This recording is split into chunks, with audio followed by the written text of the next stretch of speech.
दिग्विजय चौटाला की देखा देखी दूसरे नेताओं पर भारी पड़ रही है। इस वीडियो में हम आपको बताएंगे कि किस तरह से 2024 के विधानसभा चुनाव का परिणाम आने के बाद दिग्विजय चौटाला, जो जननायक जनता पार्टी जेजेपी युवा विंग के प्रदेश अध्यक्ष हैं, उन्होंने एक पहल शुरू की। उन्होंने पहले युवा जोड़ो अभियान शुरू किया हरियाणा प्रदेश के 90 के 90 हलकों। फिर उन्होंने युवाओं को पार्टी से जोड़ने के लिए युवा योद्धा जिला सम्मेलन शुरू किए, जो लगातार चल रहे हैं। उनके इन सम्मेलनों की देखा देखी हरियाणा प्रदेश में दूसरे जो राजनीतिक दल हैं, वो भी युवाओं के कार्यक्रम कर रहे हैं, लेकिन उनके कार्यक्रमों में युवाओं की बजाय बुजुर्गों की संख्या ज्यादा दिख रही है, जो यह दर्शा रहा है कि युवाओं पर या युवाओं में उनकी लोकप्रियता कितनी है, उनकी पकड़ कितनी है।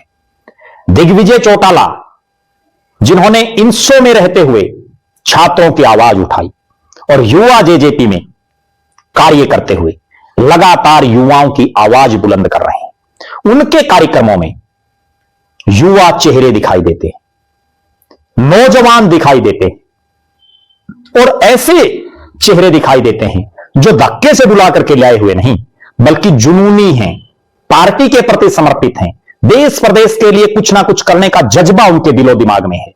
ऐसे चेहरे दिग्विजय चौटाला के कार्यक्रम में नजर आते हैं। दिग्विजय चौटाला के इन कार्यक्रमों में, जो सिरसा से शुरू होकर के कैथल हो, फरीदाबाद हो, महेंद्रगढ़ हो, भिवानी हो और अभी करनाल में भी उनका कार्यक्रम होगा, उनमें ज्यादातर वो चेहरे दिखाई देते हैं जो युवाओं की आवाज बुलंद करना चाहते हैं। युवा चेहरे, उनमें सबसे ज्यादा लोकप्रियता इस पैमाने के आधार पर दिग्विजय चौटाला की है। उन्हीं की देखा देखी इंडियन नेशनल लोकदल ने भी एक कार्यक्रम आयोजित किया।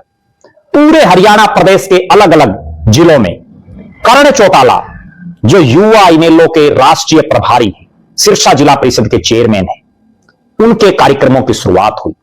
लेकिन कार्यक्रम की शुरुआत में ही उनके कार्यक्रम में, युवाओं के कार्यक्रम में ज्यादातर बुजुर्ग चेहरे या युवा से ऊपर, यानी 40, 42, 45, 50, 55, 60 साल के लोग ज्यादातर दिखाई दिए। इसी तरह से